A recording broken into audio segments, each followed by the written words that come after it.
Whew, Modelo really did me in. Cheers. Oh, you don't have a drink. Yeah, mine's empty. Okay. We are live.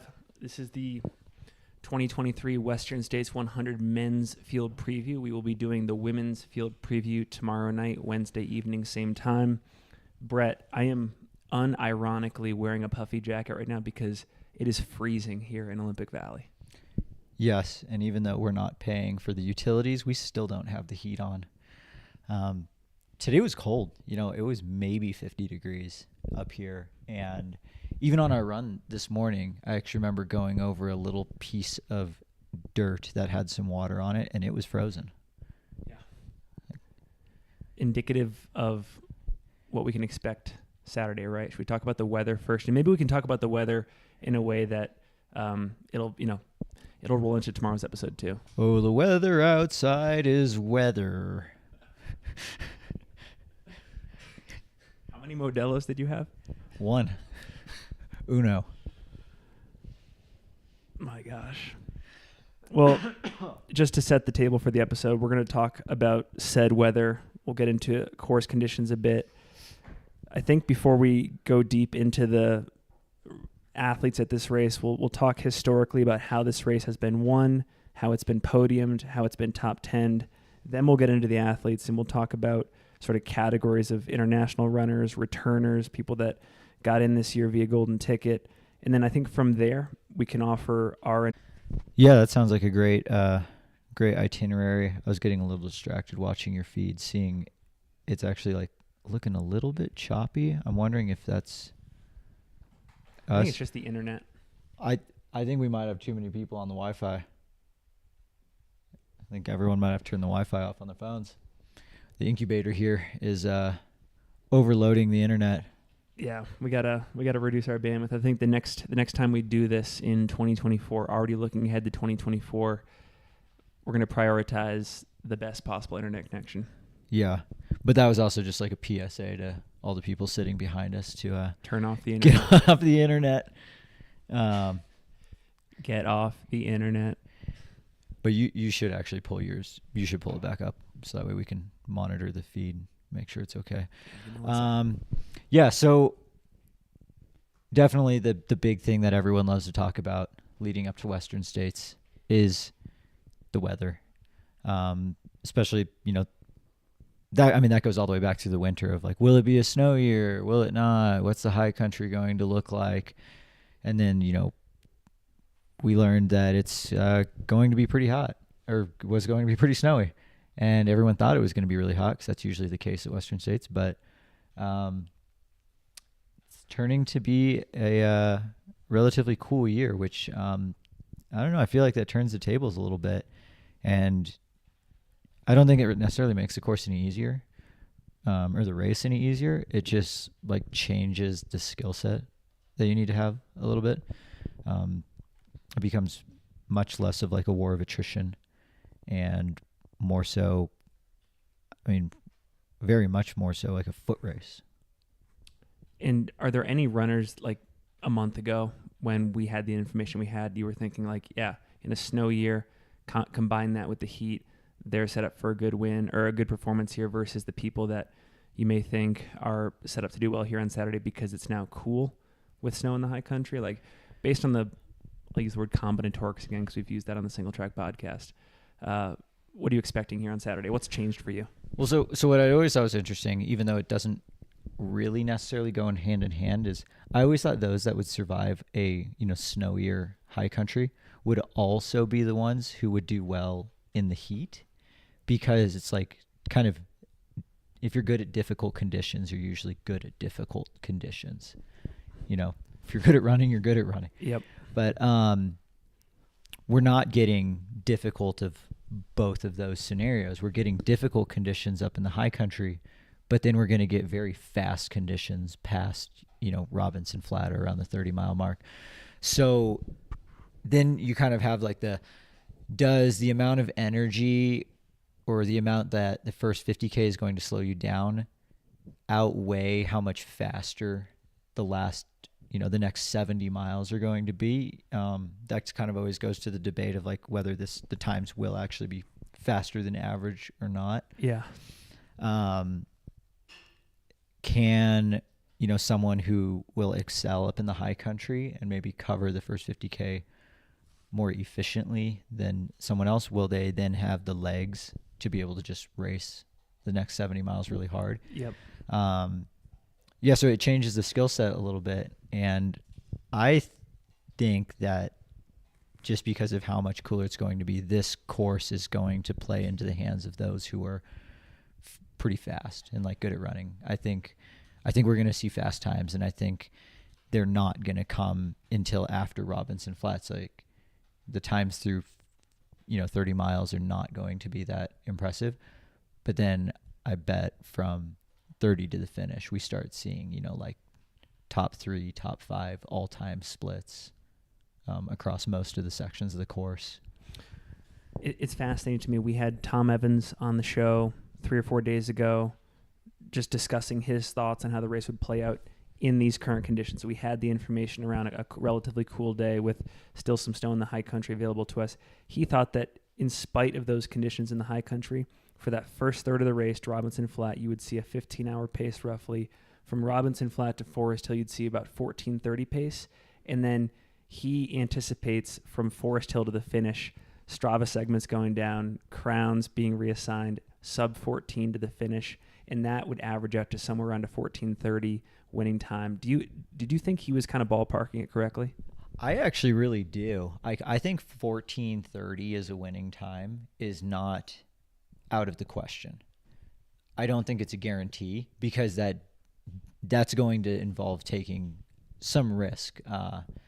Maybe not in the first 30 miles, but from Robinson Flat to Last Chance, that's like 30 to 42. That's a dozen miles. That's very runnable. It's a little bit downhill. Someone needs to, risk it a little bit and probably average under 7-minute pace for that section. Like that, and regardless of temperature, that's a little bit of a risk to all of a sudden rip, a whole bunch of 6:30 to 7-minute miles from miles 30 to 42 of a race. Yep. I think we just published the Jeff Colt previous interview. It's on YouTube. Yes, it's on YouTube. Okay. Jeff's prepared to go sub 15 if he has to. Oh yeah, Jeff is podium or bust. I loved that interview. Everyone should go check it out after this. But the guy's dialed. One thing that he said that I always thought was a joke that I think is actually a real thing is running every step of the race. Yeah. Or at least running every step of the canyons. Working at Rogue Valley Runners, I've gotten to hear a lot of great Western States stories, and Hal would always be like, "What are these people doing hiking up the canyon?" I was like, would anyone seriously run up Devil's Thumb? And he was like, of course. Like, of course you run every single step. You don't want to let the mind slip. He's like, even if it's the same pace, you want to keep the feet moving, keep running, because you got to keep the engine burning hot. Like, you don't want to lose any of those gears. And I was like, are you nuts? But then, like seeing like Jim the last few years, he ran every step of the course, and like more and more people are running larger percentages of the course. And I think this is kind of only referring to if you're trying to hop on the podium. I think you can still absolutely hike your way to a top 10, but I don't think you can hike your way to the podium anymore. See, that's what I think you make an interesting point there. I'm wondering when we'll see the day where it's no longer possible to even hike your way into the top 10. And it reminds me of, that age quote, like 30 is the new 20. And maybe this is a data request or just a fun thing for Aid Station Fireball, Liam, to research. Over the course of the history of the Western States finishing times, when did, and I know it's weather dependent, condition dependent too, but like when did we start to see like sub 17 hours become the new sub 18 hours? And like, for example, this year, are we going to finally have a year where there's more than just 3 guys going sub 15? Like, could we see the entire top 5 in the men's field go sub 15 this year? Given the caliber of runners in the field, the pedigree, how many people go sub 15? Is it mandatory in the top 10 to go sub 15:30? Like, what are we talking about here? Like, what's at stake? Yeah, I mean, one thing that it seems like we've been seeing less of in ultras is major blowups and more into like minor fades, With that being said, this is still Western states, and for some reason, we do still see a good amount of explosions. People in, like, I remember last year I came through the Auburn Lake Trails aid station, and I was pretty blown up, but I was still moving well. And I get to the aid station, and I see like every single cot is full. Like it was like triage center. And I sat down, I'm eating some potatoes, and I look over, and I think Natalie Chergwin was pacing me, and I look over and I go, oh man, I'm glad I'm not that person.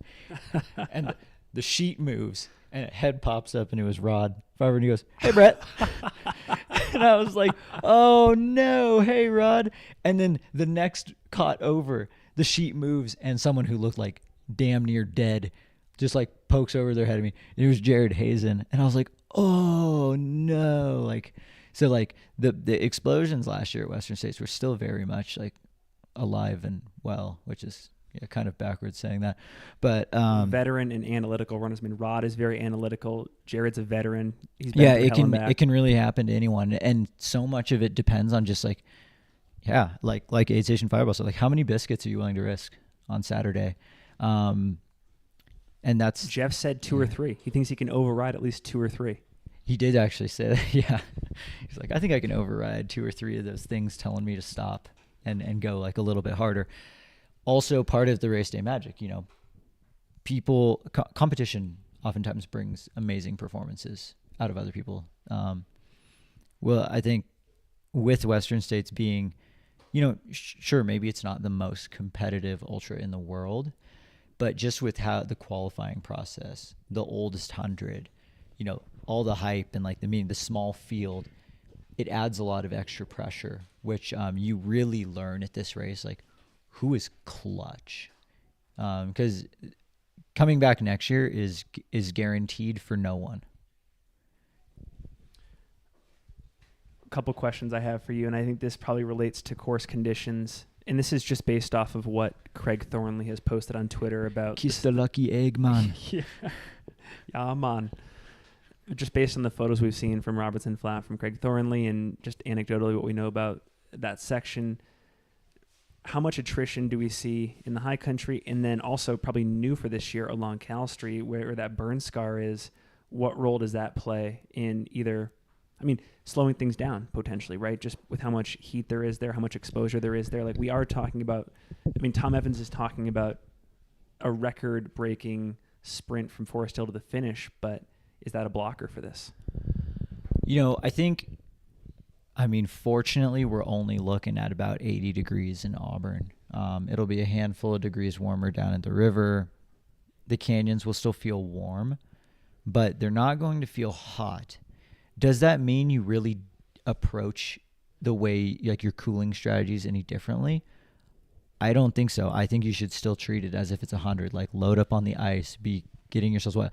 I think there's going to be a lot of people out there who are going to be like, oh, I've been training for 100. It's only 80. And they kind of write it off. There is so much more exposure out on the course. I got to run the whole middle section of the course during the Memorial Day training camp runs, doing a little single track scouting mission for today's episode. And, the top of, the climb going up to Devil's Thumb, it's torched. There's very little shade there. And like the time of the day when the men's leaders will come through, it will have, like that canyon will have had some time to heat up. The sun will be hitting them, especially the very last quarter of the climb. Like it was only in the 70s when I did it, and I was dripping sweat. It felt really hot. Michigan Bluff, the climb up to Michigan Bluff out of El Dorado, it's even worse. Like it's been fully torched. The shade that you used to get from the Manzanitas, it's all gone. It's fully exposed. I didn't run from Michigan Bluff to Forest Hill. I stopped at Michigan Bluff because I was tired. So you're saying there's a chance we might still see the classic Ryan Sands, Courtney DeWalter, Solomon ice bucket hats? I think so. Like I think there should still be a good amount of ice used on race day. The difference there, though, with what the ice does is instead of the ice keeping you from just like rolling up into the fetal position and crying on the side of the trail, it will be the difference between you running fast or running slow. Okay. I think before we get into the men's field a little bit deeper, I'd love to talk historically about how this race has been won, A, how it's been podiumed, B, and C, how it's been top 10, because we do have some interesting data here. Shout out to Aid Station Fireball for providing the goods. I think this is interesting because part of what it tells me is the race doesn't necessarily start at Forest Hill. I think you have to be in it way earlier. Is that something you'd agree with? It is something I agree with now that I can see the numbers and like you see it on paper, and it's like if you want to podium or win this race, you have to be willing to roll the dice a little bit early on. That doesn't mean, go off the front and be well under course record pace. It just means you need to be in the towards the front. You need to be paying attention to the front of the pack. Here's a stat, and this is a Robinson Flat stat. Since 1998, so the last 25 years of this race, there have only been 3 years. We're talking 2006, 2009, and 2016, where a top 3 men's finish has come from a runner outside the top 10 at Robinson Flat. So the major takeaway here is you want to be in the top 10 through Robinson Flat if you want to have a shot at a top 3 finish. 2016, you remember that was a legendary Jeff Browning. I think he got third place. He got the podium there. Yeah. Granted, he did benefit heavily from Walmsley taking that wrong turn at mile 93, which really only puts 2006 and 2009 into consideration here. It's very difficult. So to be in contention for a podium spot, you need to be right there at Robinson Flat. That's 30 miles into the race. Yeah, and some people are going to have a hard time staying in contention to Robinson Flat this year because there's a lot of snow up there. You need to be comfortable running in the snow, and your balance needs to be good. You can't take that many falls. You can't take that many, those foot slips where you have to like flex, your groin and your hip flexor and everything in your leg to stay upright. You only get so many of those in a run. You don't want to burn all those matches in the first 50K, because then when do you get to start racing? This is a Michigan Bluff stat. Since 2003, so the last 20 years of the race, there's only been 1 year, again, 2016, that Jeff Browning year, where a top 3 finisher, a podium finisher, has come from a runner outside the top 10 at Michigan Bluff. And ideally, if you want to be in a podium spot, the data tells us you want to be in that top 5 or 6 runners through Michigan Bluff. So barely halfway through the race, you have to be in contention. I think for some people, there has been this narrative where, you can hang around in the back half of the top 20, maybe even the front half of the top 30 and still be fighting for contention. But no, like you really have to be up there racing hard early in the race. This is fascinating stuff. We got AJW in the chat. This is awesome. I love it. AJ, loved the preview episode earlier. And I love how you got called out. Yeah. I was listening to it live and I was busted up laughing. The only person who bets against Courtney DeWalt or is Finn Melanson. Yeah, that was so good. We love it. That's archived on Air Vipa's YouTube channel. So if you need another preview episode, or perhaps I'm sure everyone actually has already watched that one, is now watching this one. But yeah, super interesting that if you want to fight for the podium, you need to be right around the top 5 by Michigan Bluff. And like, we're not making this up. This is just according to the numbers, people. Here's some top 10 stats. This is really interesting. Since 1998, again, the last 25 years of the race, there's only been 7 years, 98, 01, 02, 03, 06, 10, and 16, where a top 10 men's finish has come from outside the top 25 at Robinson Flat. The last person to do this was Kyle Pietari in 2016. So really, it had been it's tough. You have to be in contention even early on for a top 10 spot. Found that very interesting. Like, I just think there's a little bit of a narrative shift here about where the race starts. So if you were to put a mileage on where the race starts, what would you say? I think the race starts at Robinson Flat.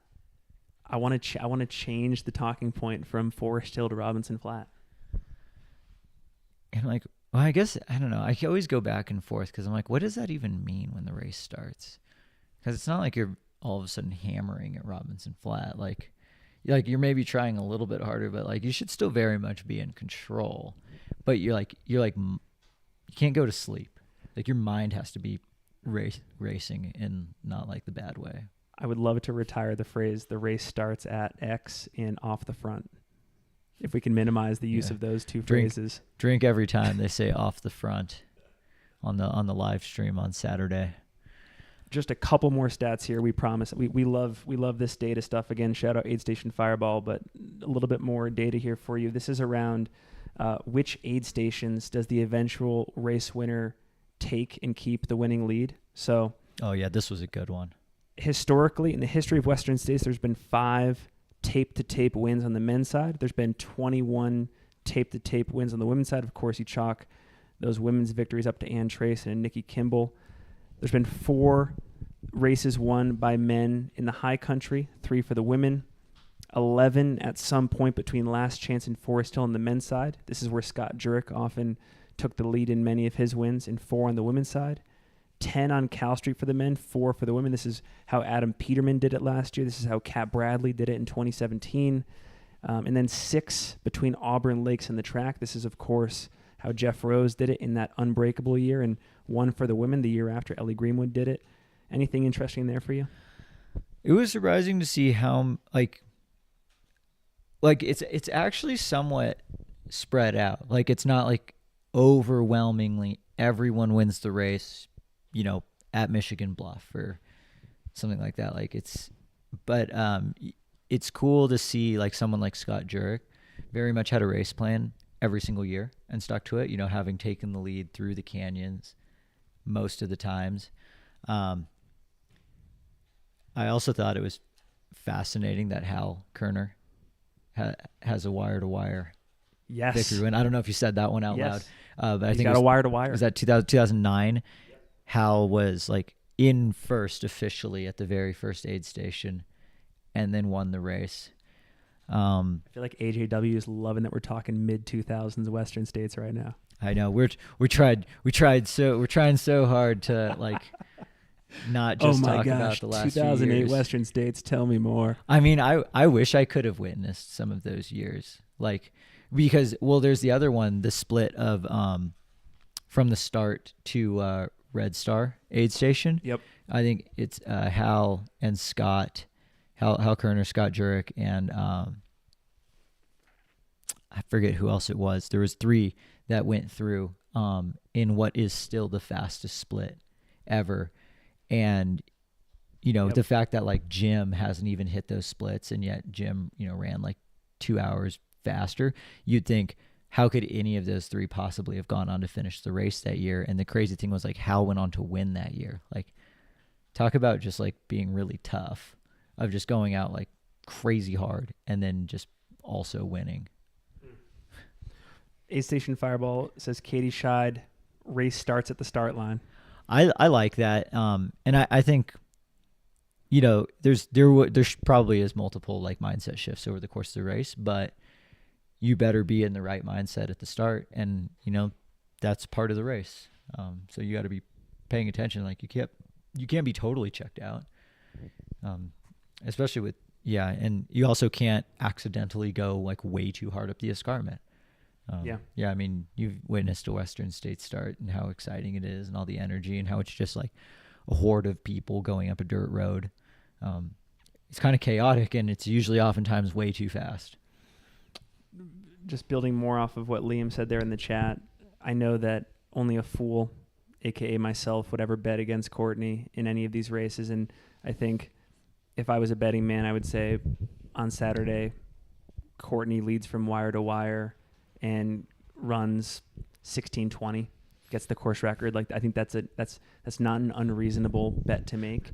I love how this is the men's preview, and we're just going to talk about how Courtney's going to run this race. Hold on a second. Last thing I got to say, I'm so excited that Katie Scheid's in this race. So excited that Emily Hogg is in this race because and Heather Jackson, because I think they're going to be right up there, challenging her the whole way, which is just fun as a fan for the sport. So didn't mean to like ruin tomorrow's episode. Yeah. But. Well, okay. I'm going to tie it back. So we've kind of said like this is Courtney's race to lose. I don't believe that exists on the men's side. There is not a single name where it's their race to lose. Great point. It's a whole bunch of different guys. it's their opportunity to win. But I wouldn't say there's one person where it's like it's their race to lose. The only person I might entertain that for is Hayden Hawks. Hayden Hawks ran 8th or 9th place here 2 years ago, 2nd here last year. I think. But Tom Evans got 3rd, and he's run faster. I think there's just something uniquely American about this race where it's like you defend your home turf, and I feel like we have been waiting for. There's 2 people that I've been waiting to win Western States, Hayden Hawks and Tim Tollefson, and this is Hayden's 3rd swing at it. I think it hasn't gotten as much attention in the same way Jim's did because Jim had these, epic attempts, epic blow-ups before he eventually, found glory. But I think there is a storyline there for Hayden where it's like 3rd time, and you're an elite runner. Sure. Pressure's on. And, I mean, Hayden got 2nd last year. He is the highest returner, because Adam Peterman is not racing this year due to injury. Hayden Hawks is the highest finisher coming back. And, I wrote down a little bit about Hayden.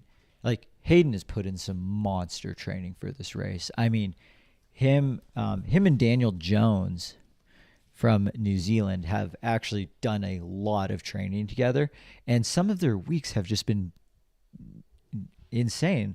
There was one week that I was looking at on Strava where Hayden and Dan Jones, they just spent a whole week in the Grand Canyon, and I think they went down into the canyon to the bottom, usually a little bit past Phantom Ranch and up towards like the North Rim, 5 times in a week. Like, I think the week ended up being 120 or 130 miles and 30,000+ feet of climbing. And that wasn't like a one-off week. Hayden's had multiple 130-mile weeks. I remember early on this year, I don't remember if it was with his nutrition sponsor, Precision Hydration, but it was with someone. He ran on a treadmill the entire first 50K profile of the course with a mask on that simulated the altitude, and they were measuring all of his numbers regarding like what was his oxygen consumption, what was his efficiency, what was his metabolic rate. He's got a whole bunch of inside tracker tests done to see like exactly where he's deficient. He's gotten the sweat tests. This year, Hayden did a lot of things outside of training to dial in the elements that oftentimes derail people's races. We did a long run archives episode maybe 3 or 4 months ago, and I asked Brett the question if you could bullet point list out everything you would do, like throwing in the kitchen sink, if you had all of the free time in the world to be an elite athlete in this sport. I'm pretty sure Hayden ticked off every single one of those boxes you listed on that episode. He didn't even no stone unturned. And he did all that in 6 days a week. 6 days. Yeah, Hayden runs 6 days a week. So he was getting in 130 miles of training off of 6 days.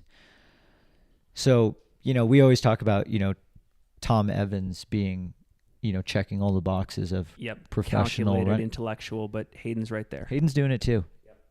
And and Hayden's got, an amazing, pedigree of running prior to switching over to the trails. I mean, he was a stud over at Southern Utah University. I mean, very fast. Who is, one of his teammates was Cam Levins. Cam Levins, king of the triple. Yeah. I mean, so if anyone's been a witness to hard work, it's Hayden Hawks. And I know I've said this on the podcast and on YouTube Live multiple times. If there's one podcast episode to listen to before Western States on Friday, go check out Hayden Hawks' interview with Billy Yang pre-Western States last year. Hayden speaking from the hip, it's super inspiring. You want to run through a brick wall after listening to it. So maybe we can link to it when this goes to audio on the podcast. But excellent episode to understand just how much hard work and dedication and joy he puts into this race. And that's the reason why I say I think there might be some pressure there, because he's put so much heart and soul into this. He's made progression, and I have always associated him with being like one of the potential successors to Jim Walmsley's dominance at this race. Okay, here's an interesting question. So does it worry you at all that Hayden and Dan Jones? Who? Dan Jones. Does it worry you that Hayden and Dan Jones have been doing nearly all their training together? What's your theory? Well, last time they raced at Tarawera, Dan beat Hayden. How does like, and then you're training the same. How would that get in your head, being like, shoot, I'm not doing anything more than this guy and he beat me at the last race? Like, does that mess with your mind at all? I don't know. Yeah, I'll be really curious to know how linked up they are. Like in the same way, we saw Ruth Croft and Emily Hawgood sharing whatever that was the first 50 miles of Western States last year. Will we see a similar tandem type work with Dan and Hayden?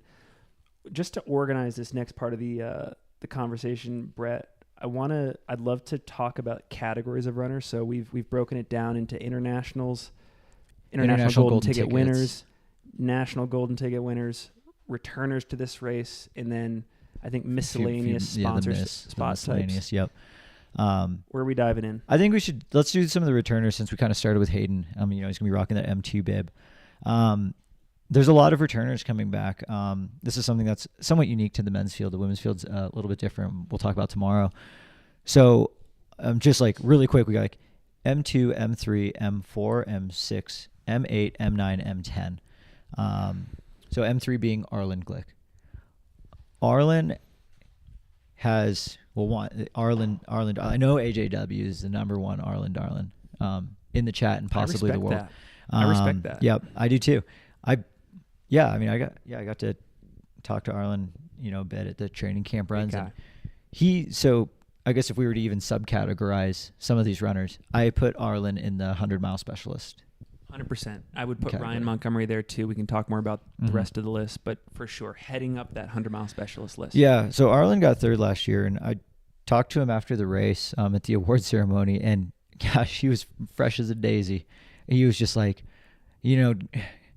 gosh darn it, I wish that I had packed more of my own nutrition because I was drinking the Roctane on course, and I don't think it was as strong as I normally mix it, and I just totally bonked the middle miles. Like if I went back again, with the exact fitness I have, I think I knocked 30 minutes off the court, off the race, and I think that would be then winning. So Arlen left last year feeling like he's got a lot left to give. Brett, I have to say this. Right. AJW says there's a lot of returners coming back. Is right up there with the depth team. So. Who is that? Me? Who said the returners are coming back? Really? You know what? Sometimes here at Singletrack HQ, we got to point out the obvious and the returners are coming back.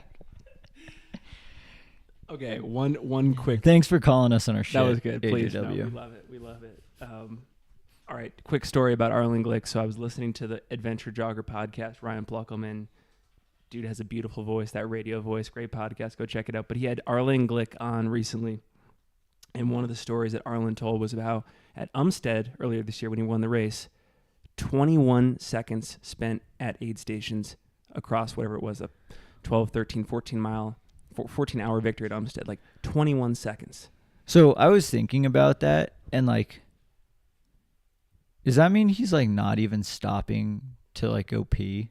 He's on the run. He's on the run urinating. Yeah. Or diapers. We've been saying that all week. Yeah. Arlen is getting that Depends sponsorship. Yeah.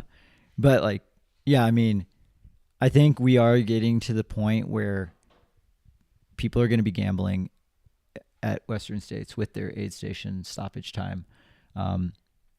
Before it was kind of take your time at the aid station, cool off. Really take your time to get your ice, drink some fluids, cool off. How much of that can you cut out of your race without blowing it in between the aid stations? Due to overheating. Yep. This is definitely a year where you could cut a little bit of that out of your race.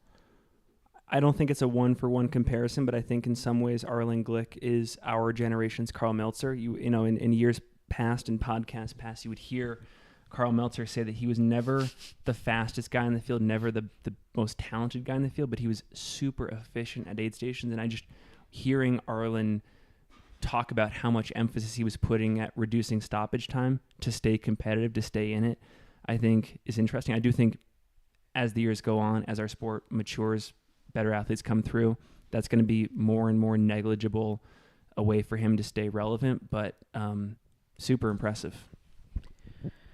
And I mean, not only did Arlen only have like 21 seconds of stoppage time, he absolutely demolished that race. Demolished. So like Arlen clearly is fit. Arlen's been running great.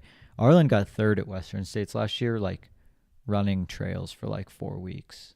He didn't even he wasn't even going to do much for trail running. And then he came down before the Memorial Day runs and went on some runs with Cole and was like, oh, I need to do some hills. And then just like blasted a few and like already got third. So will that translate well to a cooler year where you do have to be speedier? Like, is Arlen ready to knock 90 minutes off of what he ran last year? I'm not ready to say 90. I do think Arlen runs faster than he did last year. The other thing I heard on the Adventure Jogger episode with him is just how much more dialed in this year he'll be with his nutrition. You know, not to plug one of our sponsors, but I believe for almost the entirety of Western States, he's going to be 90% Morton 320 drink mix and about 10% Coca-Cola. Shouts to our sponsors. Shout outs. Morton is what it is. Look at that. Look how shameless Brett is. Drink Brett. mix 320. Ah. Hydrogel. Bicarb. Bicarb. Solid 225. Buzzword. Gel calf. Future. Nutrition. Actually, stay tuned later on this week. We are going to record an episode with a Josh Rowe from Morton. Yeah, that's going to be really interesting. If you want to learn, anything about the science behind Morton and their products, send those questions to us because Josh will have the answers. So, Brett, 2 more returners that are returning, as you like to say. Yes, they are coming Alex back. Nichols, and in my opinion, his protege, Cody Lind, M8 and M9. Both Scott athletes. Both Scott athletes, both kind of talented yet nondescript type athletes in this race. Mm-hmm. Like, they're not going to be bringing like these like big, bold. They're not going to talk about themselves that much, but they're just going to show up and throw down and take spots in the top 10. Yeah, I agree. I would have Alex Nichols higher in my placing if the conditions were tougher. Alex Nichols got second in 2017, and that year was incredibly snowy and very hot, and that would play into Alex's hands more. The snow up top, like I feel confident he's going to get through the first 50K better than most. Agree. Like he ran up and down pikes like last week. Agree. Again, but then will he have the running speed for the next 70 to then carry on like what we had said that like Tom had said, like 15-hour pace, 14:30 pace, like that's a little bit out of Alex's lane. Yep. So that will be interesting to see. Another like old reliable. I mean, I'm sad that we're not going to see Drew Holman this year, but we do get to see Tyler Green, who he's done such good battle with in the past. Yeah, so Tyler was 4th last year, coming back. I was, creeping a little bit on his Strava, and his training this year looks much better than last year. It just looks a little bit more complete. All the weeks are a little bigger. They don't necessarily look risky. They're smart. There's down weeks in there. The training block was a little bit longer. We got to run with him on Monday. He seemed like he was in great spirits. I think Tyler's ready to roll. Huge Tyler Green fan. Tyler has, again, don't quote me, I believe he's had a 2nd place here. He's had something like a 9th place here and then a 14th place here over the last 5 to 6 years. Mm-hmm. At that point, you've done so much at this race. You've been reliable. You've been dependable. What's left to do? Win the race. Like, you have to wonder, like, is he putting in extra work to take risks out there on race day? Throw some biscuits at the wall and see what sticks. Wall, as Liam says. And, we had a chance to shake out with Tyler yesterday, and he was talking a bit about that third place finish at Trans Gran Canaria earlier this year. And just with more context, I appreciated just how impressive that podium was. The two guys that finished ahead of him, top 10 at UTMB and CCC respectively last year. And I think it just shows where Tyler's racing is at, where his fitness is at. And, I think he's probably at the back end of his peak right now just based on age, but he looks great. And I think he has the right attitude. So it's hard to pick against him. I think he's one of those guys where it's like you see Anthony in the field, you see Tom in the field, you see Hayden in the field, but then it's like Tyler Green. Like Tyler Green is still there. He's still incredibly relevant. He's still incredibly talented, and he's got more to give. So he could be like, he's like the ultra running equivalent of like a bracket buster. Like you have these like guys that are like, on paper they look sexy, they look amazing, but like Tyler's there to like clean up. Yeah, and it's like, will he get past the third round? We know he's going to get to like the quarterfinals, but like, that's right. Will he make it to the semis or the final? Hey Dylan, could I have a bubbly water? Sorry, Brett just had to make a request for a LaCroix. My throat is parched. Other name that I'm really excited. We got two more returners that we want to highlight. Ludovic Pomeray, former UTMB champ, M6 from last year, from Gives France. 0 Fs about how the race is going to play out. Like Ludo led through. Truly runs his own race, but in the most just ballistic way. He led through for Robinson Flat last year, and it was awesome. And I thought he was going to completely explode.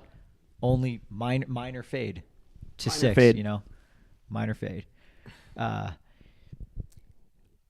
Do we see Ludo leading through Forest Hill again this year because he's just simply better at running mountains than most of the people in this field?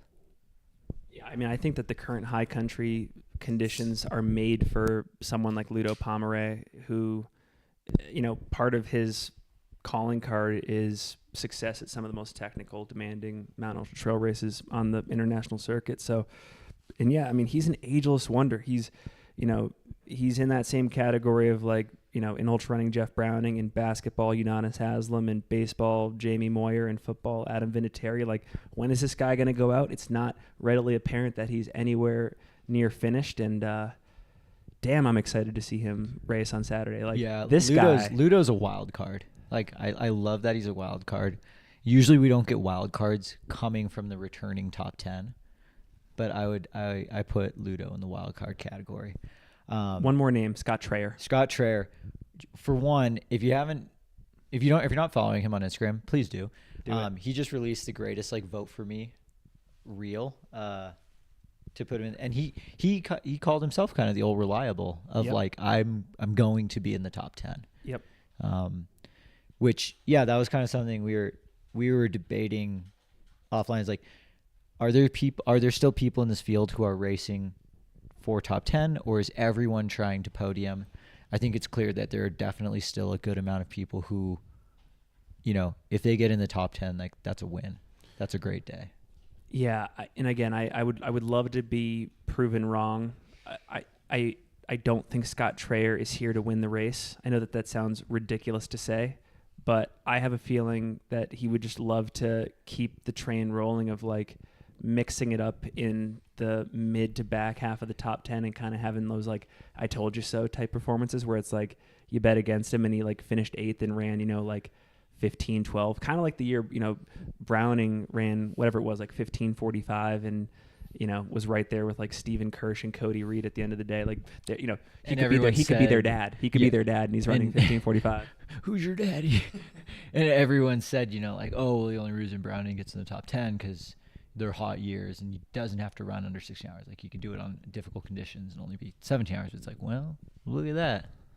I feel like Scott, even though the age differences are vast, Scott could be like the Scott Fauble in this race where it's like, Scott is going to be there finishing 9th at the Boston Marathon. He's going to like hit his potential right there and nothing more. And I think we're going to see someone like Scott Trayer just like right there in that like 7 to 10 spot. And it's going to happen very close to the end of the race. Like he'll be in, 11th or 12th at Pointed Rocks and cleans up in those last 5 or 6 miles. So, yeah, like you don't want Scott to be right behind you in the last 10 miles. No. You don't want to be that person. So that covers our returners. Let's move on to some international golden tickets. So this is anyone who got a golden ticket in one of the international golden ticket races. I think we should lead with golden tickets. Okay, sorry. Yeah. Let's do golden tickets first. Yeah, so I got ahead of myself. I kind of confused myself looking at this because Tom Evans, his golden ticket was a third at UTMB. That's right. Even though he got second at Black Canyon. That's right. His golden ticket was third at UTMB, and that we'll get into the domestic golden tickets because then the Black Canyon golden ticket rolled down, so we got an extra there. Tom Evans, great pre-race interview with him. One of the more professional runners in the sport. Also, not afraid to just kind of tell it how it is. Of yep, I've been training hard, physically, mentally, checking all the boxes. Also, not afraid to say yeah, people are going to be running 14-hour pace at the end. That's just what it's going to take to win. I love hearing that. Tom Evans and Jeff Colt, I think of the interviews we've done, I left those interviews thinking those two athletes know themselves so deeply. They've left no stone unturned in the corners of their mind, and they will have a strategy at every single point where they get kicked to the curb for okay, this is exactly how I'm going to get out of this. This is the self-talk that's going to work. I press this self-talk button and it's going to get me 5 miles down the course at the pace I need to be going, and the calories I need to be eating. They are so mechanical about how to be successful in every single area, including the intangible stuff. So, yeah, yep. Tom Evans. Tom, that 30 UTMB last year was nuts. That was very impressive. That was a great race. Daniel Jones, winner of the Tarawera 100K over Hayden Hawks. That's a pretty legit golden ticket. They were racing. Maybe even too legit. Too legit to quit. Training partners. Dan Jones has been here for a while. We've seen him up here all week. He was hanging out at Broken Arrow. I think you got to talk to him, and we're a little bit enamored with just how cool he was. It looks like he could be Dakota Jones's brother. I know. Which is crazy. Dakota and Daniel Jones. Duh. Of course they're related. I'm putting him in my wild card category because he beat M2. They're training together. Yep.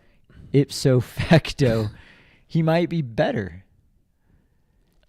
And how do you poke a hole through that argument? Dan Jones has been deploying the modern day successful Western States strategy, which is get in the Grand Canyon in mid to late May and get in there often. Do an Bright Angel loop. What do we got in the chat? What are you seeing? Oh, it's just talking about times and how, the depth is deep. The depth is deep. Is 15:12 for 8th place ridiculous? It probably is, but this is going to be a cool year. That's a little ridiculous. It is ridiculous. It's definitely ridiculous. Opinion, Again, I don't do public math. I don't always do public finishing times. Maybe it is more in the back half of the 15s, but it's a cool year. Another name here that I want to highlight is Matthew Blanchard. We were talking with Jeff offline. Massive name. Absolutely massive name. Beat Tom Evans at UTMB. Beat Tom Evans at UTMB. Is pretty versatile. He's done the Coastal Challenge. He just recently ran a 2:21 marathon, which it's minimum viable, marathon pedigree to be in this And he's a TV star. He was on Survivor he's wrote a book or something like that. He's wrote a book. But anyways, Matthew Blanchard. If you take Killian out of the equation, Matthew Blanchard had Performance of the Year last year. Yeah, even when taking you put Killian to the brink. Yeah. They went. He pushed Killian in the middle and late stages of the race. They cradled at the finish line because they both got the best out of each other. Not that many people have ever been able to push Killian in anything. Usually it's Killian who pushes Killian the most. But Matthew Blanchard gave Killian a scare at UTMB. I'm so curious how that equates to success at Western States. I don't know.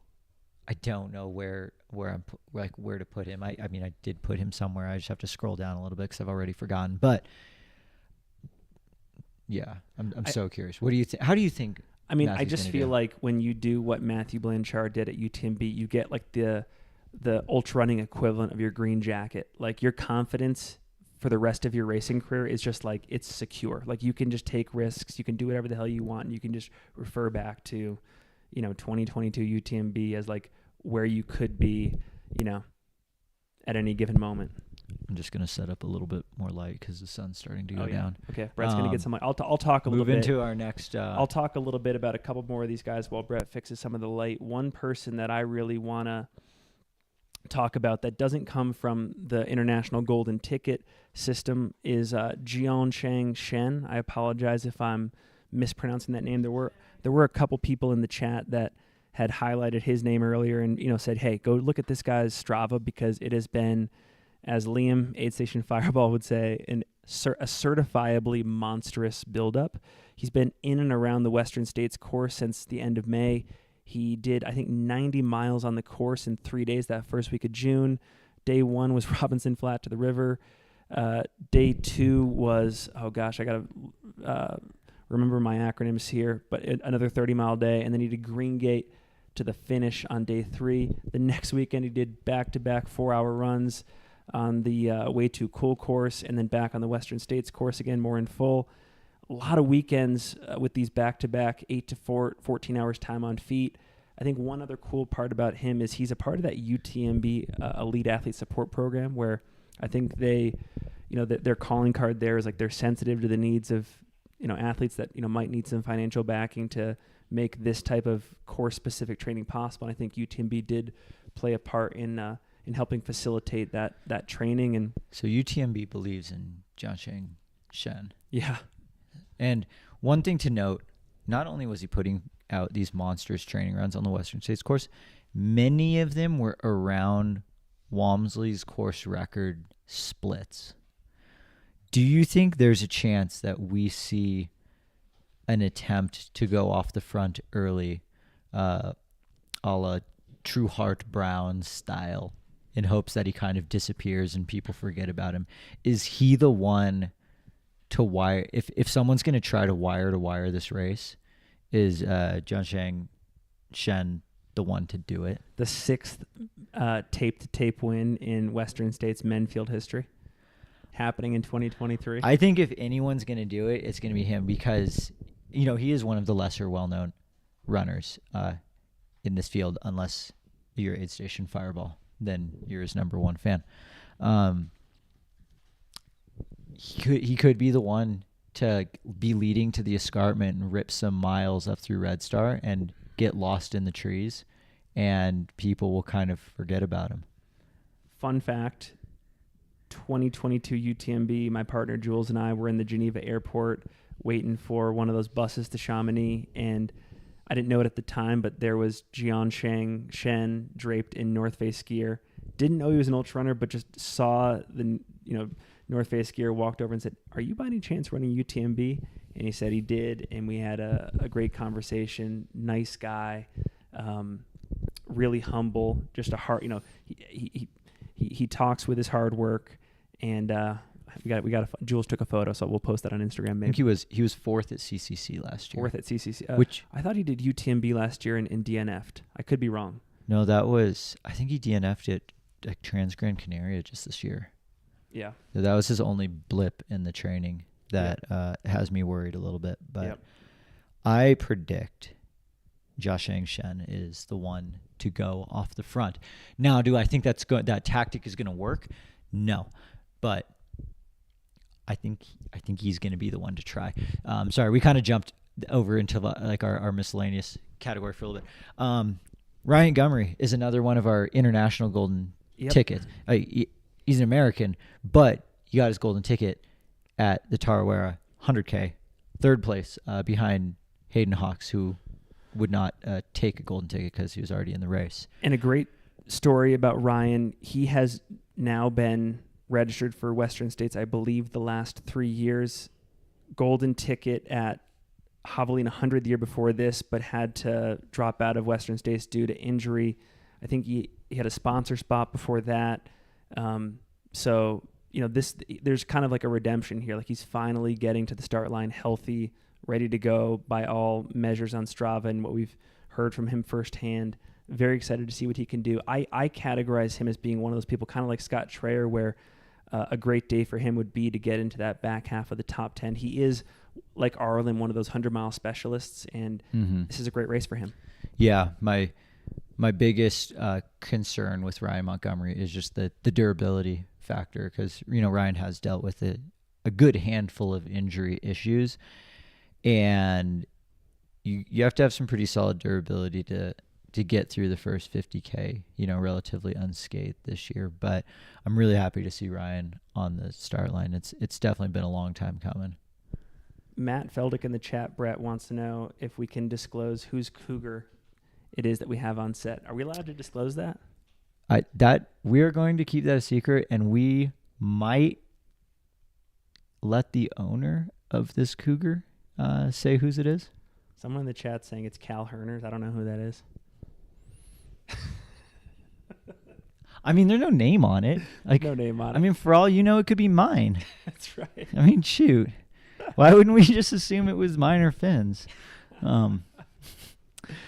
So then we also have the first and second place from the Doi Intanon 100 mile in Thailand, which was a golden ticket race last, I believe it was November.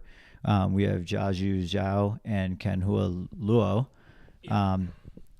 Fun fact about Kanhua is he's sponsored by Kailis, which is a brand that I'm sure a lot of people haven't heard of, but they have as wide of a product range as Salomon, from like mountaineering gear to very, very high quality technical running gear. I actually wore a Kailis pack last year at Western States.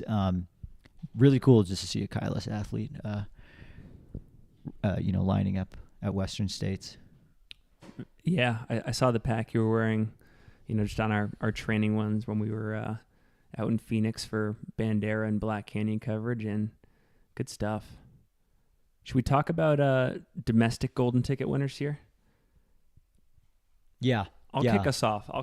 I mean, maybe the person of the hour for us is Jeff Colt. And again, if you haven't had a chance to go and listen to that interview, Jeff was just straight up lucid and spitting fire about his intentions for Western. Got us riled up. I loved the intensity, and like we were calling it like Jeff Colt 2.0. It's Jeff Colt 2.0. Yeah, like he even said too, because I like jokingly was like, what is this new Jeff? And he was like, oh, like it is a new Jeff, and it was really all for the better. I mean, it just was like, I mean, yeah, we won't tell the whole interview. You got to go listen to it, but it was like some big life-changing moments made him realize, like, dude, what the hell am I doing? Like, I have a shot at being really good at this running thing. Like, why am I not seriously taking this shot? He's so cool that Jeff's taken that shot. He's like the 1% of individuals that are still following their New Year's resolution. It's like on December 31st, 2022, he's like, I'm going to be a better runner next year. And like, fast forward to June, 21st, 20th, 2023, he's still on the plan. He looked good. He like sitting down here. I'm like, damn. I'm like, dude's ready to roll. Vascular AF. Good. Been drinking that beet juice. So we won't ruin the interview, but go check it out if you want to see his intentions. We gotta leave some mystery to it. Yeah, we've got. I guess Jeff won Bandera. We'll go to second at Bandera. So that's JP Giblin. JP Giblin. Yeah, runner for Ultra. Have seen him around town this week. Yeah, JP's I don't know, racing season since Bandera is interesting. He's raced 4 times. 4 times. He actually started the Black Canyon 100K after getting a golden ticket at the Bandera 100K. Ultimately dropped, and then ran 2 50Ks, both of which were all right. I'm curious to see where he's at from a headspace and fitness standpoint. Just because of the 4 races he's done, the best one was the first one. had a chance to talk with him at the Broken Arrow 46K this past weekend in person. We were just kind of sitting there at the finish line waiting for some of his friends to come through. I was waiting to do some interviews, and he's a self-proclaimed 100-mile specialist as well. He had been telling me that, similar to Ryan Montgomery, similar to Arlen Gillick, he puts himself in that category, and he feels that, the best of himself is not displayed until he's at this 100-mile distance. And I think a lot of those races you mentioned, 50K to 100K range, not his strong suit, but also, you wonder, like, maybe he could have put together a more prototypical Western States build-up type thing. But I also wonder, like, did he expect to get that golden ticket at Bandera so early in the season? Like, was he expecting to kind of follow like an Emily Hawgood style path where, maybe he had to fight for it after Bandera, at Black Canyon, at Canyons, like, I don't know. And maybe he was just kind of like, he was fulfilling the rest of what he'd already registered for. Yeah, maybe he was like, crushed Bandera so well, is then like, oh, well, shoot, maybe I should just keep rolling and like try Black Canyon, and like maybe I'll get fitter. And perhaps like eyes were a little bit bigger than his stomach, and it's like, well, I'm already signed up, I might as well just do it. So I hope he's recovered and like ready to roll. He's another bracket buster for me. I think he fits into that, Scott Trayer, Tyler Green.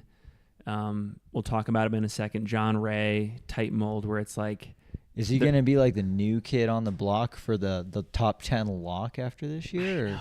The problem is you have to get in the top 10 this year. Yeah. Which like that's not going to be easy. Yep. We're dealing with some we're fixing some the lighting. The lighting is ever changing as the sun sets in Palisades Tahoe, but fortunately we have techno geniuses, Ethan and Dylan here, to help keep us afloat. Seems good. Thanks, dude. Yeah, this is great. Wow. Yeah, thanks to you. As his coach, I think you got to talk about Cole Watson next. Yeah. Before I do, thanking Ethan and Dylan, this might be a nice time to thank our sponsors. Yeah.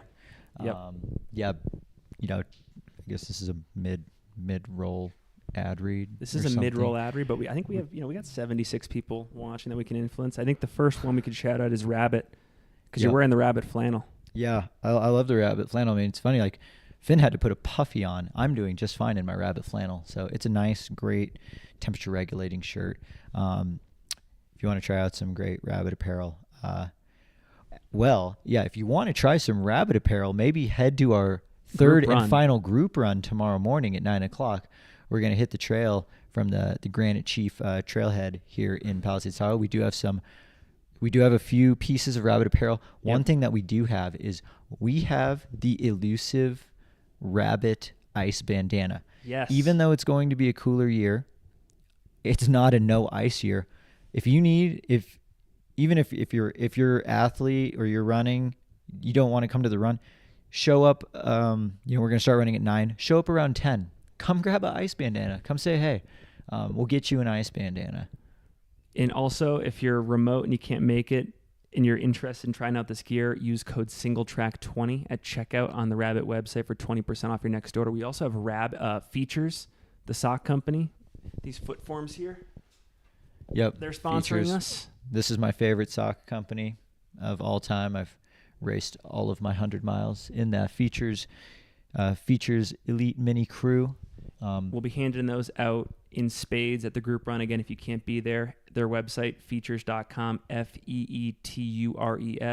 Use code Singletrack20 there for 20% off your next order. Morton, we talked about them earlier, so I don't feel compelled to do an ad read here. Hoka, how about Hoka? Talk about their shoes. Yeah. What are you wearing, Brett? Look dude, at these. How are these for some Hokas? Bam. Ba-bam. Stick that in your pipe and smoke it. Oh, yeah. These are the limited edition cheetah print Bondies.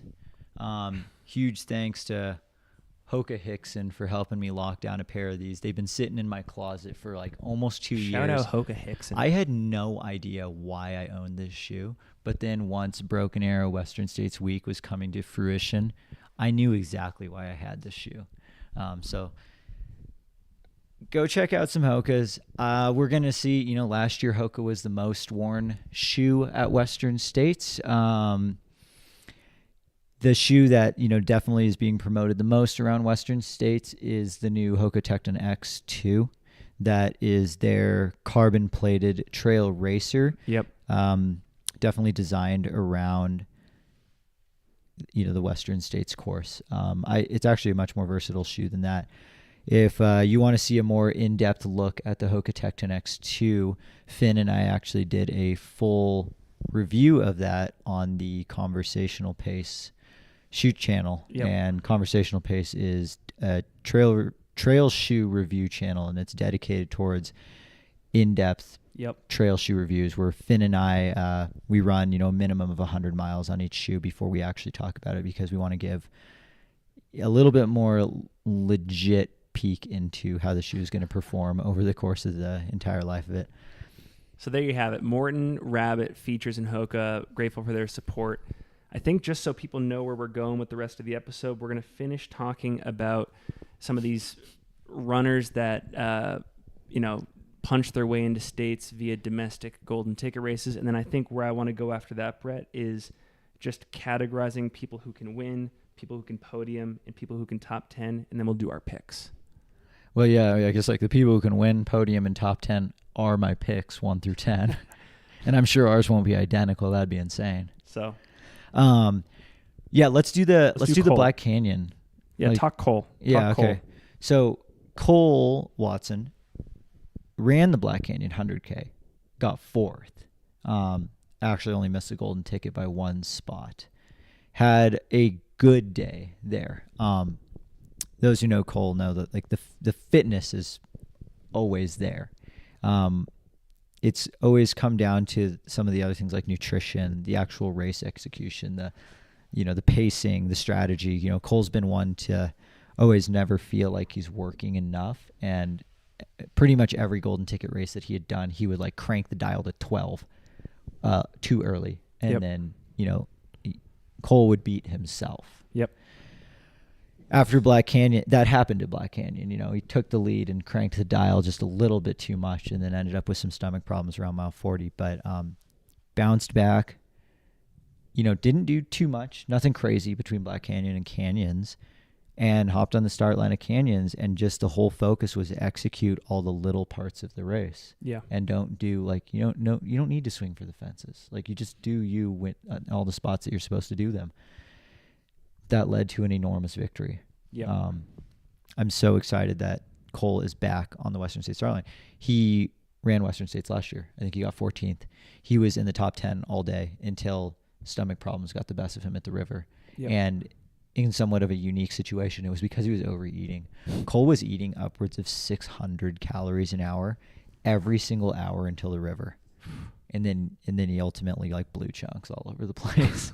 So we've been working on the nutrition side of things. We've also been working on just staying present in all the parts of the race. And he has the engine and the athleticism to win this race on a good day. Yeah. Cole, I put Cole into that speedster category where it's Cole is a very talented runner. He ran 151 for the 800 in high school. He ran at the University of Oregon. Yep. He's qualified for the Olympic trials in the marathon. He's run some very fast, shorter races. He's one of the few people who's he beat Max King in a road 10 mile.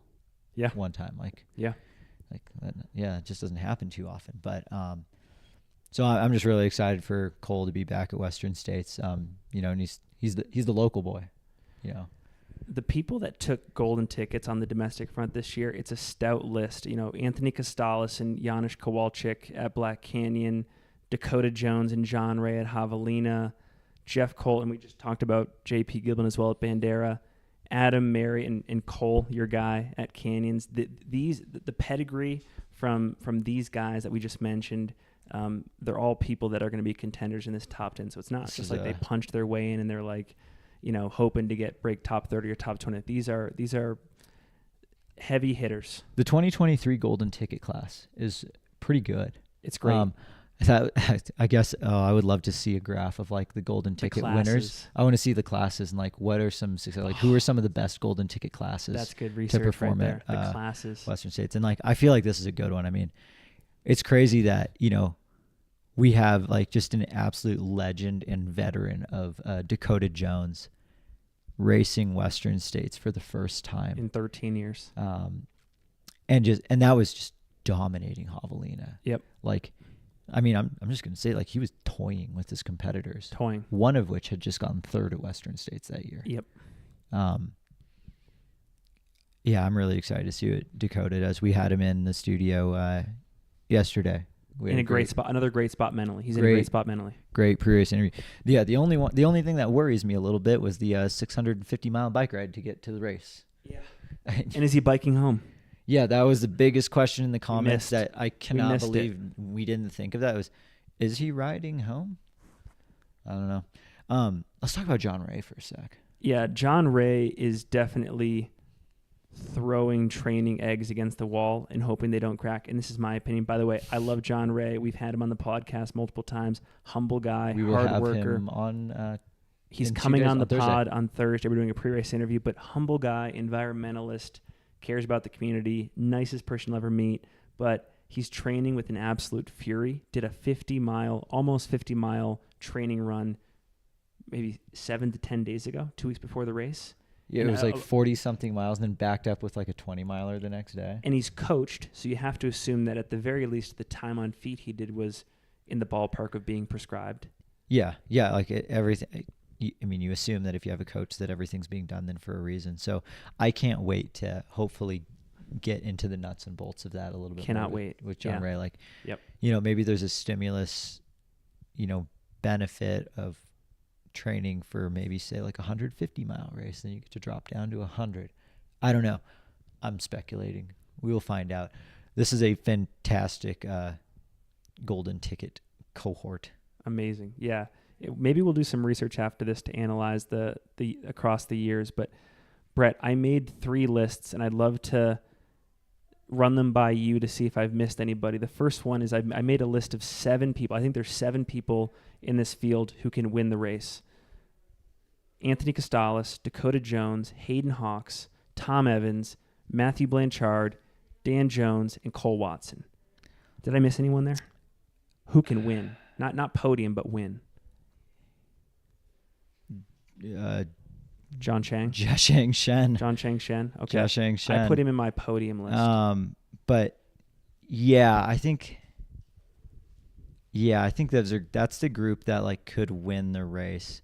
Did you say Dan Jones or did you say? I put Dan Jones in there. Yeah, I don't know if. Gosh, I mean, Adam Peterman did win the race last year in his first 100-mile, first Western States. Like, it can be done. I think if Dan Jones wins the race, it's a massive upset. But one thing that's interesting, I don't know if you did this on purpose or not, every single person that you listed is like a pretty elite fast runner. Yes. The slowest is probably Matthew Blanchard. The slowest is probably Matthew Blanchard. Yeah. Who's like a 2:21 marathoner, and I think the fastest is Anthony Costales with a 2:12 PR. Yeah, I don't think that hard work paired with above average talent is going to be sufficient to win this race. I think that you have to have. I think genetics have to be on your side to some degree. The glaring omission that is now starting to pop up in the chat is where is Arlen's darling? I have Arlen as podium potential. I think he could finish as high as second in this race. I don't see him winning this race. I have to agree with you, and I wouldn't have. I would say Arlen could win this race if it was going to be 100 degrees out. Yeah, I think Arlen needs the added difficulty of the weather. If you take out the weather variable and you make it more of a foot race, I don't know if Arlen is there yet. And a lot of people are going to say, have you not seen what Arlen has run for some flat 100 milers? We of course have. This is not a flat 100 miler. Right. This is different. Right. This is a climbing. It's a hybrid race. What did we call it? We called it a hilly 100 miler. It's a hilly 100 miler. It's one of the only world-class hilly 100 milers. And there's a lot of downhilly in it. That's different. So from that 7, I've listed 7 people who can win this race. I'll add 6 more that I think can podium, so second and third place. Arlen Glick, John Ray, Jeff Colt, Tyler Green, Janusz Kowalczyk, and John Chang Shen. Those are my 6 that I would add that have podium potential. The podium potential. Yeah, and the crazy thing is we've now listed like 12 people that could be podium potential. 12 podium potential runners. And then to round out the people who I think in top 10, I've got 8 here. Alex Nichols, Cody Lynn, Scott Traer, Ryan Montgomery, Adam Mary, JP Givlin, and Ludo Pomeroy. So sorry, 7. 7 more. Yeah, I mean, one thing I kind of started doing when I was like writing down all these lists, I was like, dude, there's so many people. Yeah, someone had asked if this was Anthony Costales' first 100. No, he got second at Run Rabbit a number of years ago. Yeah, Anthony Costales this is not his first foray into 100-mile racing. He got second at, I believe, the 2021 Run Rabbit Run 100-miler. He only lost to Dave Stevens, who, if you don't know who Dave Stevens is, absolute baller out of Nelson, British Columbia. Versatile. I mean, just finished 6th at the Broken Arrow 46K this past weekend. Won UTMB Portavaya where he beat Jeff Mogavero. So Anthony has already dabbled in tough 100-milers. I would argue Run Rabbit's a tougher 100-miler than Western in some ways. Yeah, Anthony is not new to this distance. Shall we go into our top 10s? Yeah, can I give you mine? Should we go? Do we go 10 to 1 or 1 to 10? I think I'm going to go 10 to 1, and I'll just rattle them off. And yeah, like why don't you can pick quickly holes. do your like 10 to 5. So in 10th, I have Tyler Green. Wow. In 9th, and I don't know how this is possible after listening to our interview with Jeff earlier today, but Jeff Colton 9th, Jonas Kowalczyk in 8th, Dakota Jones in 7th, Cole Watson in 6th, Hayden in 5th, Matthew Blanchard in 4th, Tom Evans in 3rd, Dan Jones in 2nd, and Anthony Costales in 1st. Who was your third place? Tom Evans. Where was Hayden Hawks? 5th. Okay. I'm just I gotta unpack it. 10's a lot of names. I'm gonna type mine into the chat. Okay. Yeah. Okay. You said that you had like you were bragging up your picks and that they were like the most boring, predictable picks you've ever done. You have Dan Jones in 2nd. That's right. And if we have New Zealand in the chat, they know I'm not crazy for saying that. Okay. Okay, proceed. Interesting. Okay. Wow. Yeah, I would love to hear what the chat thinks about this top 10. Yeah, to repeat, my podium is Costales, Dan Jones, and Tom Evans. 4th through 6th is Matthew Blanchard, Hayden Hawks, and Cole Watson. 7th is Dakota Jones. 8 is Kowalczyk. 9 is Jeff Colt. 10 is Tyler Green. I feel like Tyler Green's getting better than 10th.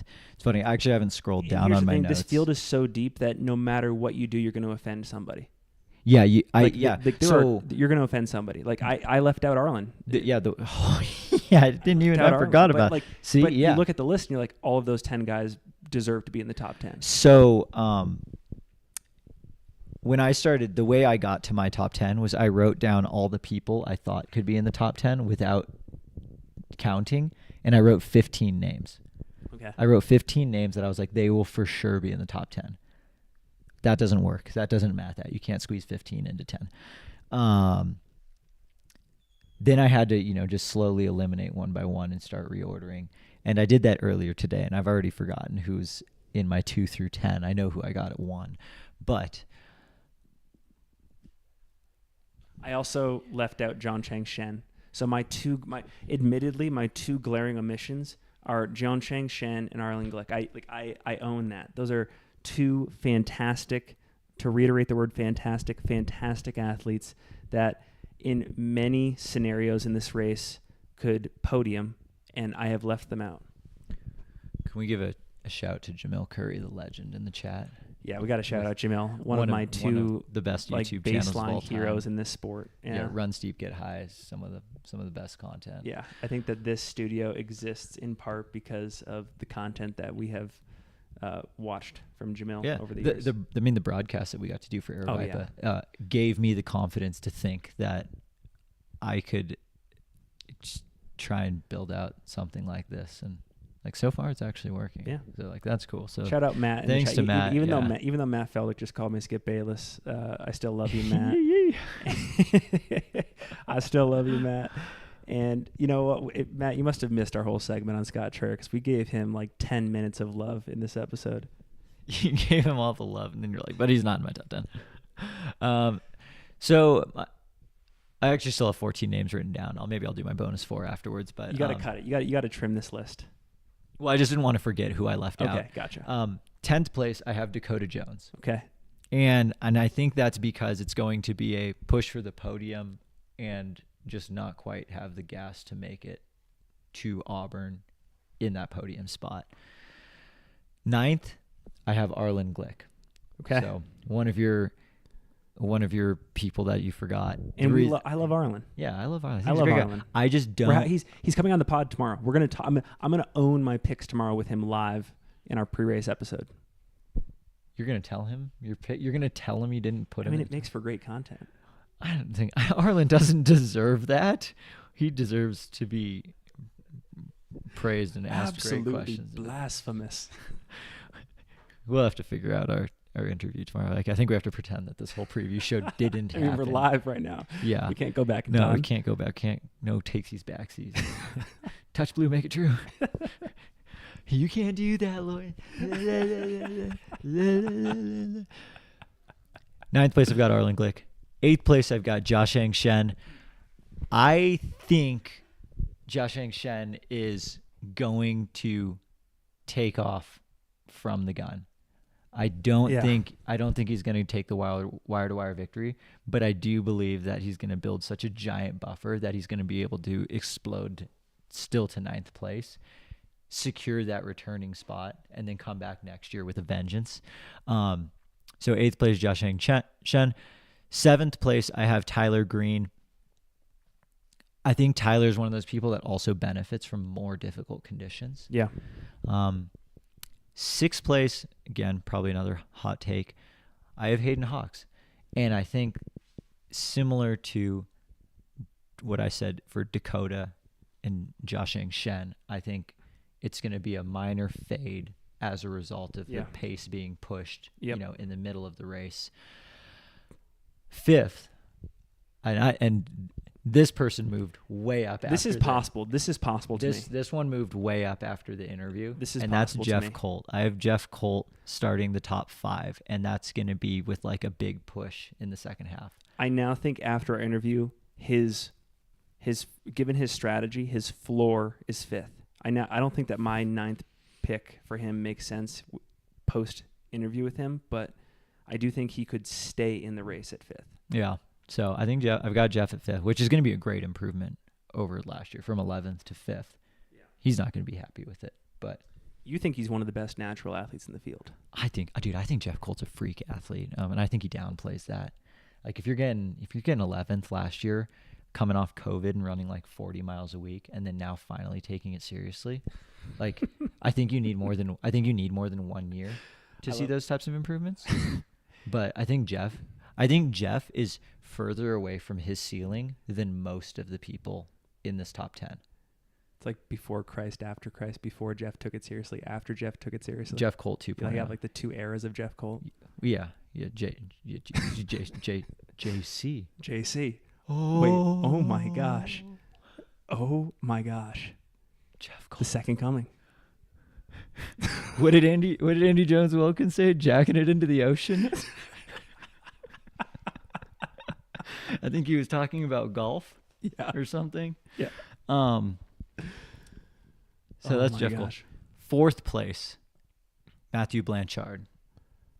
The first greatest performance of 2022 if you don't include Killian. Like, you lost me there for a second. I see what you're saying. He pushed Killian to the absolute limit. Yeah.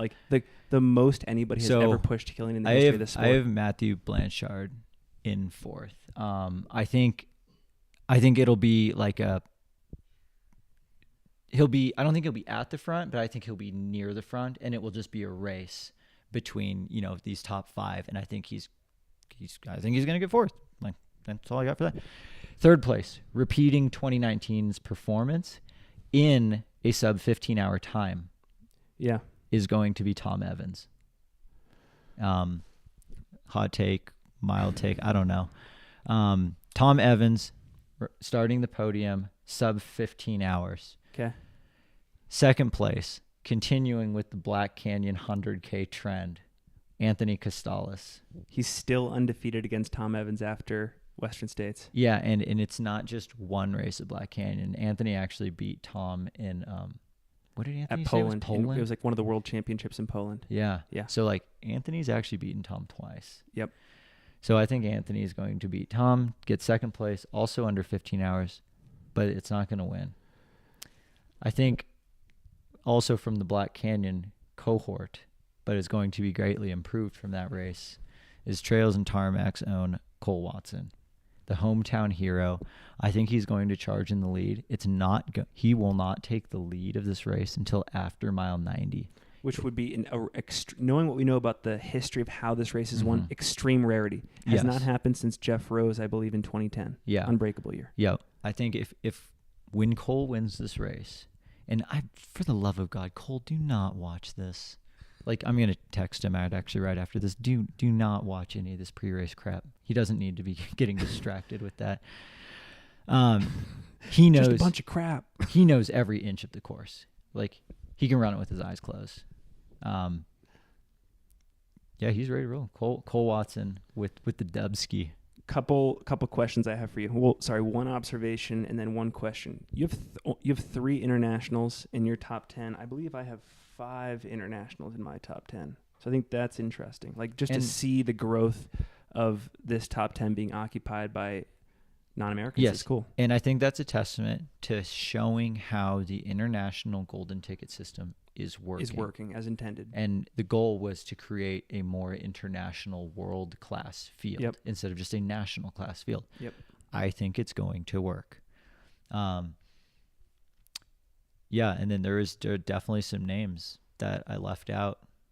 Like, I guess probably one of our biggest differences is, like, I have Daniel Jones at 12th, and you have Daniel Jones at 2nd. Yeah. That's an interesting one. Yep. But yeah, that's let me ask you this. Yeah. How many of your top 10, what percentage of your top 10 is going sub 15 on Saturday? 30. Is that 30%, 3 out of 10. 3 out of 10. Public math. So the entire podium is going sub 15? I think the entire podium is going sub 13. Sub 15. The entire podium is going sub 10. Sorry, typically we're saving me, but we had to save you there. The entire podium is going under 15 hours. I don't think the winner will be under 14:30 though. Okay. So I think we will see 3 between 14:30 and 15 hours, which plays into me saying Cole doesn't take the lead until like after mile 90 because it's not going to be a blowout. It's going to be close. Okay. What do you think? I'm gonna make a bold prediction here. Next year we'll have a button that I can do for like make noise, course record, I know. Course record watch. Do you think we're on course record watch this year? Is that what is the course record? 1408, 1409? Well, so before I answer that question, let me ask you this: did you think at Black Canyon this year that we would see that many people run sub 8 hours and to go that far under 8 hours? No, I didn't think it was going to be that fast. I think that we're in for the same thing here. I think no matter what happens, we're going to be shocked by the times. My bold prediction for this race is that we see the top 6 in the men's top 10 go sub 15. I'm not saying that all of them go 14:30, but I think we're going to see a lot of 14:55s. We're going to see a lot of 14:45s. I think more than half of the top 10 is going sub 15. So especially if we're following Tom Evans's prediction, where the first third of the course is going to be on a 15-hour pace, the mid third at 14:30. And that last third at 14:30. So he's putting the crux at 14:30. Yeah. So okay, here's an interesting thought. We're gonna have to do a little researching on this one later. So under 15 hours is just a little bit under halfway through the entire duration of the race. You know, Western States is a 30-hour cutoff. How does that lie percentage-wise to like other races relative to their cutoffs? Like, are the winners just under that 50% mark? Like, what's UTMB, 48 hours? I think it's a 40-hour cutoff, I think. I always thought it was 48. But, like... It could be 48. If it was 48, then, like, 24 hours would be that 50% mark. And they're like... And typically you're seeing about 50 runners go sub 24. Yeah.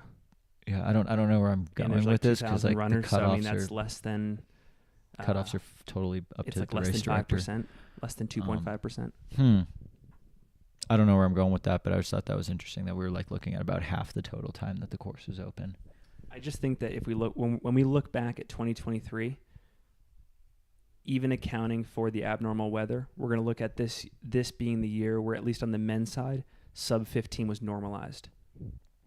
Sub 15 is a normal time. That's our men's prediction episode. That's it. We did it. We predicted the men's race. Yep, I am predicting things now. I will say this. Nostradamus I in am the I am house. not going to submit my fantasy free trail picks until Friday, probably at 11:59 p.m. or whenever they lock it. Like I'm texting Travis and I'm like, Travis Lunkar, when are you locking this thing? Because I'm waiting until like the last second. I'm not tempted. forgetting. I'm tempted to just submit mine now, just so I don't forget. Because I can't do that. We got to figure out what's on the line for Western states, and we'll figure it out. Like, I mean, I know it's at least a case of liquid death, but Yeah. You owe me like 3 liquid deaths. I know I owe you so much. You're gonna get such a fat Amazon package to your doorstep. But anyways, yeah, that was our Western States preview episode. Hopefully you had fun. I know we did, and we're grateful for all y'all tuning in. One final shout out to everybody that we have been working with in studio. Just a couple names: Dylan Tanner, Ethan, Mike McMonigal, our frequent co-host. We miss her, Leah Yingling. Hi, Leah. The list goes on. Jimmy Elam, Anna Fisher. Like this is such a fun scene that we're in right now. Like, I don't know. The incubator. The incubator. Every morning at like 6:30 when I get up and we make our coffee, and I've never been the first one downstairs. I usually get down here and there's like 3 people on their computers just like editing, cranking out content. It's so cool. It's just like the incubator. Just so you know how packed this house is, I'm probably sleeping on this couch tonight. That's how packed it is. Like we're loving it. Okay, Mike just called his bed. I'm sleeping outside on the deck. It's two sides. You guys can share one pillow in the middle. Yeah, Mike, we can get closer to it. I figured head to head. How do you share one pillow if your heads are both going that way? Yeah, you guys got to meet in the crack. So, right on. Hey, no, I guess we'll sign off here. But Brett, that was fun. Oh yeah, so great. If you're in town, we're gonna run from the Granite Chief Trailhead tomorrow morning at 9. Yep. We'll park in the Village Event Center parking lot. There's just more parking there. It's like a 1/10 of a mile down the road. So yeah, but thanks everyone for all your hot takes and keeping us honest here. And yeah, shouts to everyone in the chat. This wouldn't be anywhere near as entertaining, without all you guys. And we will see you back again tomorrow. Peace.